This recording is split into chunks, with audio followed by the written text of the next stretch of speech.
Welcome to the world of Paws and Tails.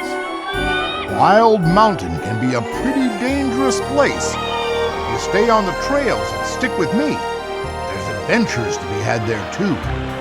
Come on, CJ, jump! It's too far! It wasn't too far for me!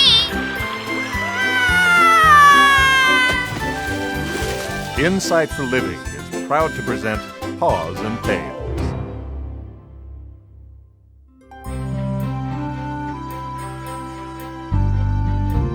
Howdy and welcome to Wildwood. Ever been on a road trip that you thought would never end? That's the way CJ and Papa Chuck feel right about now. Watch out for the pothole! I can't get around it. They are headed to a weekend of camping and hiking with all of Miss Harbor's class. But on the way, they have a delivery to make. A very large and heavy delivery. Is the desk gonna be okay? The desk is going to be fine. But the truck can't take much more of this. So why did they have you make such a big desk? I have no idea. I just got a letter and a check for about half the price. They'd seen one like it somewhere, and they wanted one just like it, but twice the size. And painted white. And painted white. I never heard of this guy. I don't know why he'd want such a big desk, and I don't know why he'd want it painted white. All I have is an address in the village of Pleasant Valley. Pleasant Valley. That's nice. I don't know what it is about that name, but I think it's gonna be real nice. Not exciting or anything, but nice. Kinda, Pleasant? pleasant. That's it. Maybe you should walk back. Hey, look, Pleasant Valley, 5 miles. Finally. Hey, look down there. Wow, that's... Beautiful. Look at that church. Wow, it's perfect. It looks like it's out of a painting. I bet that's the church Pastor Flint told me about. I told him we were headed to Pleasant Valley, and he said the best, most dynamic church he'd ever been to was here. That is quite a sight. I don't care what anyone thinks. I bet it's real nice to live in Pleasant Valley. I bet they all go for lovely walks and buy enjoyable food at the happy store. What? It's a long walk back. Pothole? Hang on. Well, when they got down to the village of Pleasant Valley, they found it to be not quite as, well, pleasant as they thought it would be. Excuse me, could you tell me how to get to 2407 Maple Grove? 2407? That's the big white church. The one we saw from the road up there? That's the one. You're bleeding. Are you okay? Oh, I'll be fine. I cut myself sawing wood. I just need to get over to the lighthouse. It'll fix me right up. Now, what do you want to go to the big white church for? You really call it the Big White Church? It's what the churchies call it themselves. They like it. I have a big desk to deliver. I guess to the big white church. Well, I hope you've already been paid. Well, yes, mostly. Why? Because everyone who deals with the churchies has been stiffed at one time or another. The churchies. Yeah, it's what we call them.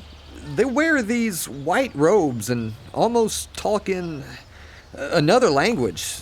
They're just so... Weird? Yeah, They're weird. Yeah, you'd be more likely to get paid if you were delivering to Dodgy Street. That's the truth. They certainly don't care how pure you've been. No, they do not. What's Dodgy Street? Oh, it's just the part of town where the unsavory types gather. Unsavory. How very genteel of you. It's where the liars and thieves spend their time. You don't want to find yourselves there in the dark, or any time. Can you tell me how to get to the church? We need to be there by 9 o'clock. The letter says that they only take deliveries at 9. I thought it was some kind of business. We told you they were weird. Okay.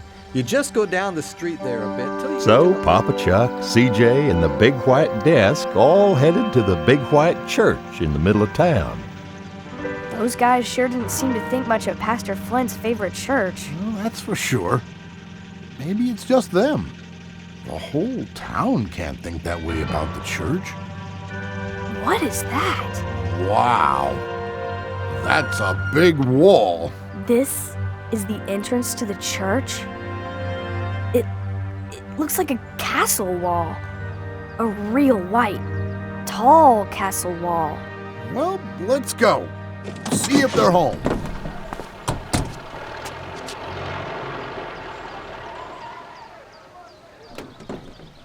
Hey there, how's it going? Hey yourself. You got a delivery too? Oh, yeah. Got payment up front this time. You? Just half. Oh. Well, you may get lucky. Delivered here before? No. Well, the churches, they're nuts. It's already past 9 o'clock. We're late. Can you give me a hand here? Sure. I was talking to some of the boys at the cafe, got to telling stories. We started cracking jokes and laughing, and I lost all track of time. What'd you make there? Oh, this is a bit of irony.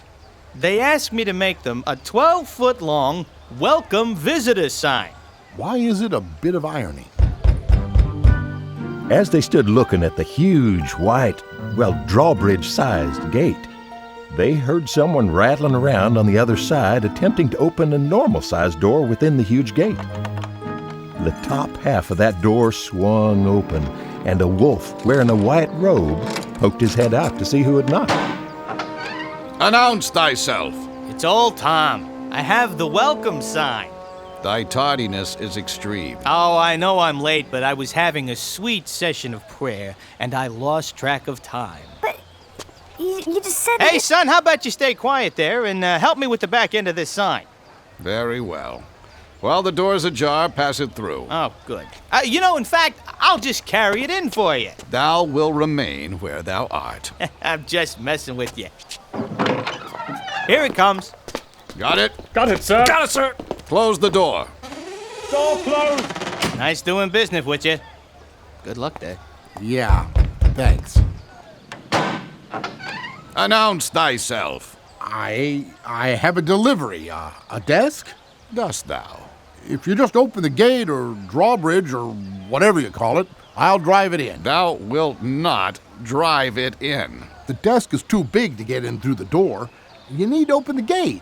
This gate has not been open for, Oh, no less than 100 years, Brother James. lo, these 100 years. Look, I have a letter here. Someone has ordered this desk. Perchance the pastor. Indeed, 'tis him.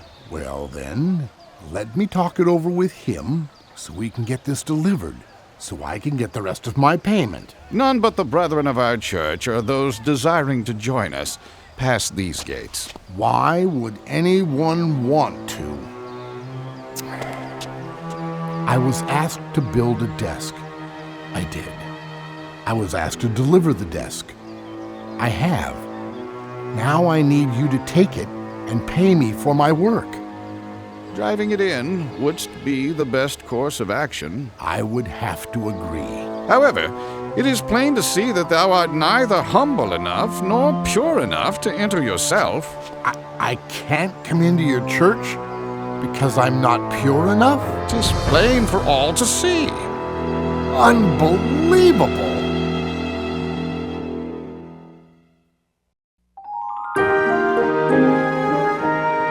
I've failed your purity test? You cannot come in. You can leave your delivery, and we'll bring it in after you have left. I will alert the pastor that his desk is here, and you can come back in an hour to receive the rest of your payment, if the work is up to his standards. This is nuts. I'm not leaving the desk. I'll bring it back in 1 hour. Tell your pastor that I expect the rest of the payment. Then he can have the desk. What kind of church is this? So Papa Chuck and CJ went back into the village to get a bite to eat and waited out in the village square. Everybody thinks this church is nutty. I don't get it. Pastor Flint would never go to a church like that. Fresh bread! Hot out of the oven! Oh, hey, I want some bread. Good idea. Here's some money. I'll go get us some milk and some cheese. Be right back. Over here, I'd like a loaf of bread. Good for you, my boy. 30 cents, please. Here you go. Oh boy, here come the churchies. Enjoy the bread, son. Fresh bread! Hot out of the oven! As CJ was sitting on a bench waiting for Papa Chuck and digging into the bread, he saw a group of strange animals coming into the village square. So these must be the Churchies. They were wearing snowy white robes, sandals, and each one of them had a big white bag hanging over their shoulder.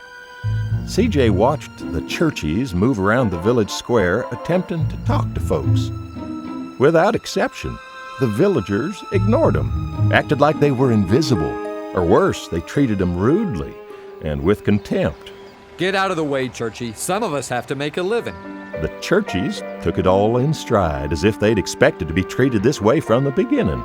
They just spread out and tried to begin conversations with others. Then 3 of them came up to talk to CJ. Forsooth, noble lad. Ooh, me? I am St. Marion. This is St. Manuel and St. Bernard. Oh, hi. Nice to meet you. Alas, we do not shaketh hands. Oh, sorry. Why not? 'Tis our aim and privilege to pursue purity of every sort. Oh, I just washed. Dost thou knowest the Redeemer and the Lamb? The who? Lamb? The bright and morning star. I have no idea what you're talking about. The great cornerstone on whom all eternity is built. Jesus? Are you asking me if I know Jesus? 'Tis my query indeed, for without him thou art condemned to both fire and brimstone, for thy sins are an abomination that riseth to the heavens. Why are you talking that way? 'Tis the speech of the saints of the big white church. You call it the Big White Church? I thought that's just what the villagers called it because they were making fun. Anon, it has been called the Big White Church for generations. It is a symbol of purity and godliness to all the village. Do you really live in there? 'Tis been my solace and my home for all of my 17 years. Boy, knowest thou the Redeemer? Knowest thou the Redeemer? Oh, yeah, I'm a Christian. He's a Christian, St. Bernard. Already a Christian. Oh, look yonder, good saints. I perceive 2 other targets. This one, though rough and impure, is a believer. Let us move on to these others. St. Bernard, I will tarry here for a while yet. Are you comfortable with our leaving you here alone? Indeed, St. Manuel. Very well, then. Good day, boy. And I leave you with a blessing. Thanks. My name is CJ. We will meetest thou at the church entrance when the bell tolls. When the bell tolls. St. Manuel's blessings are greatly to be desired. That's very nice of him. I can barely take it all in. Take what in? That I'm actually out here in the village, free to proclaim the truth. I have waited a long time to begin my ministry of the lost. Watch out! Whoa! You almost stepped right in the mud. Thank you, CJ. Why do they allow this road to be so muddy and foul? I don't know. Guess it rained last night. It's just a road. Roads are muddy and foul. Even as a believer, dost thou knowest the depth of thy iniquities? I'm having a hard time understanding you. Could you just talk normally? 'Tis the speech of our tradition. Well, maybe you should talk like that to each other, but no one outside of your church has any idea what you're talking about. I have thought of that very thing myself. Have a seat. It's a big bench. Oh, I think that might be too familiar. I don't know what that means, but it would be more comfortable and more friendly. Well, perhaps for just a moment. Oh, nuts! Don't you mean, oh, nuts-eth? I am so sorry for my display of anger. I have always struggled with my temper. Don't worry about it. Just shows you're normal. St. Teresa says my temper and independence will be the cause of my ruination. Ruination? That's bad. Of course, it would have to be bad. Oh, 'tis bad. Here, hold my bag for a minute. Oh, what do you have in this thing? You just happen to have a needle and thread with you? Our robes are very important. They're an outward sign of our devotion, of our accomplishments in the kingdom of God, and of our purity. It is our purity that attracts the lost. Oh, I really haven't seen that yet. What do you have on? Avert thine eyes! You're wearing overalls under your white robe? You must tell this to no one. I was working in the garden, and the next thing I knew, it was time to go and bear witness. I didn't have time to change. I try so hard. Don't worry. Not sure who I'd tell anyway. So, how often do you come out? If we remain pure and stay current in our studies and accomplishments, just twice a year to bear witness. Twice a year? You come out only twice a year to invite visitors? Nay, verily. We are not just inviting visitors. I am questing to spread the good yeast of the bread of life. What is nay, verily? It means no. See, that's just what I was talking about before. And what is the yeast? Are you wanting to bake? Nay, No. I want to give testimony. I want to tell the villagers about Jesus and how he died for their sins. This has been my heart's desire for years. There is nothing I want to do more. That's a good thing. Marion, I can't call you Saint. Do they really call you that? Only if you have prepared for years and achieved certain goals. I have studied and trained earnestly, and now I am ready to go spread the news of the word that saves. Bread, hot out of the oven. Bread? Bread, hot out of the Good oven. sir, I longeth for such.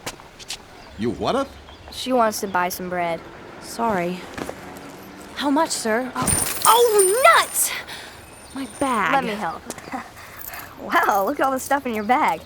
I guess the big white church pays pretty well. What? This is a lot of money. Nothing. I have saved my money for years so that I could... Just kidding. We do that out here. You brought all of your money? Just to be here for an afternoon? Well, here's one of my best loaves of fresh bread, Missy. That'll be $3. $3 it is, good baker. What are you trying to pull? What? Come on, kid, work with me. Don't pay him $3 for bread. He's cheating you. 30 cents. A loaf of bread is 30 cents. Fine. Choke on it, Churchy. That nefarious rapscallion! You mean the dirty cheat? The dirty cheat! Well done. You don't know the first thing about the villagers, do you? Don't say nay verily. I guess I don't. I've never been out before. They don't seem to like you very much. No, they don't, do they? We want others to be pure like us. To be pure is the highest goal. My church, we want to be pure too. Oh, this is confusing. I just never really thought of purity as being so annoying. We strive to be Christ-like in all that we do. I didn't mean to... You have no idea how hard we have worked to separate ourselves. While they stood in the village square talking, a badger was watching from the shadows. When Marion stood up, he came running out of his hiding place. He shoved Marion from behind while he grabbed her bag. Thanks, Churchy. And St. Marion fell face first into the mud on the side of the road as the thief ran off with her bag in his hand. Stop! What are you doing?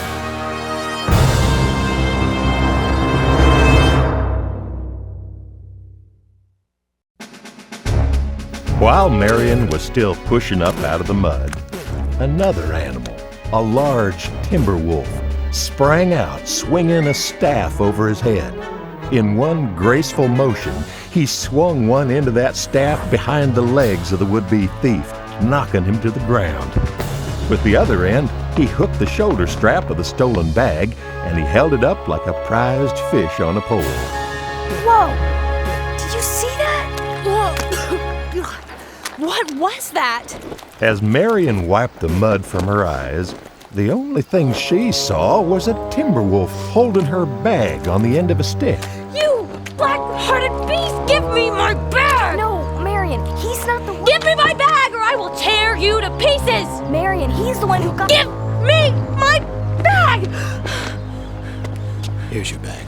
Consider thyself most fortunate, thou vile fiend! Wait, I'm sorry, she just didn't see. She will. Such malicious devilry, dirty, rotten thief! He got your bag back for you. It's the other one who took it. Oh. Well, Look at me. I'm covered with mud from head to foot. Now no one will perceive me as a pure and devoted follower of Christ. You know, it might just be a good idea to get rid of that robe anyway. Wearing that thing has been kind of like wearing a sign that says, "Kick me." I would never. First a tear, and now it's covered with mud, and who knows what else. I'm in so much trouble with the elders. The villagers will no longer hold me in high regard, looking like this. You don't get it, do you? The villagers don't hold any of you in high regard. From what I've seen, they don't hold you in any regard at all.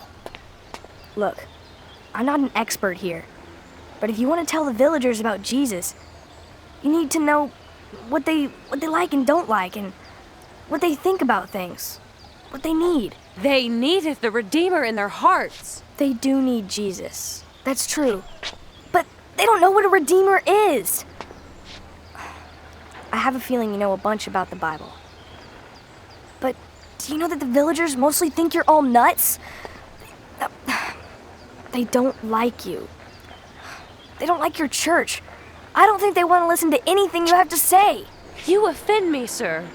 I am learned and righteous. We of the Big White Church value purity above all the virtues. We have kept out the evil influence of the world so that we may be more pleasing to God. I am pure of heart, and I am armed with the truth. That is all I need to know. Good day, thou voice of doubt and confusion. All I'm saying is that the truth won't matter if no one knows what you're talking about. Ugh, good grief. The Lord will see that his will is done, and I will do it on his behalf. The bell tolls. Yeah. I guess you gotta go back. Today, I am 18 years old, and I have set my course anew. I will stay on the outside world and bear witness to the Lion of Judah. I am not going back to the Big White Church. Ever.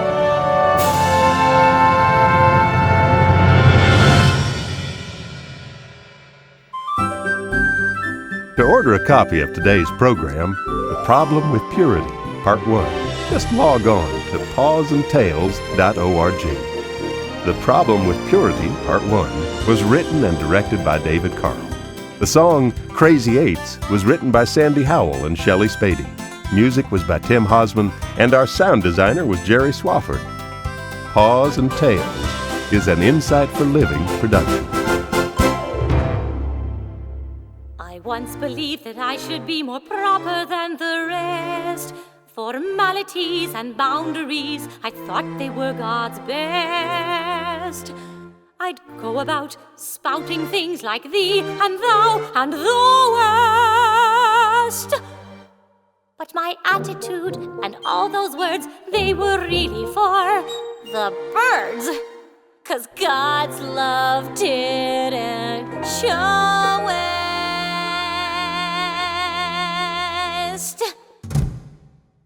I've got to relate, not hibernate. Communicate and demonstrate God's perfect love. If my vocabulary's dated, well, of course they're irritated and think it's only me I'm thinking of. I've got to relate, not separate. Reciprocate the things that God has done for me. 'Cause if my actions illustrate it, it won't need to be translated. I've got to relate that it's God who's great. All talk and no walk won't get you very far. All they'll hear is yak, yak, yak and blah, blah, blah, blah, blah. I've got to relate, incorporate, not aggravate or suffocate, just share the news. There is no need to complicate it, like I'm so sophisticated. I've got to relate that it's God who's great. I've got to relate, there's no debate. Oh no, it's not too late for me to lend a helping hand. Don't let my heart procrastinate it or become refrigerated. Instead, be motivated to expand. I've got got to relate, not hesitate. I won't wait to dedicate my life to serving those in need. So may my ego be deflated as his love is punctuated. I've got to relate that it's God who's great. No, I will not contaminate it, but instead authenticate it. I've got to relate that it's God who's great. 'Cause if my life will demonstrate it, someone might just contemplate it. I've got to relate that it's God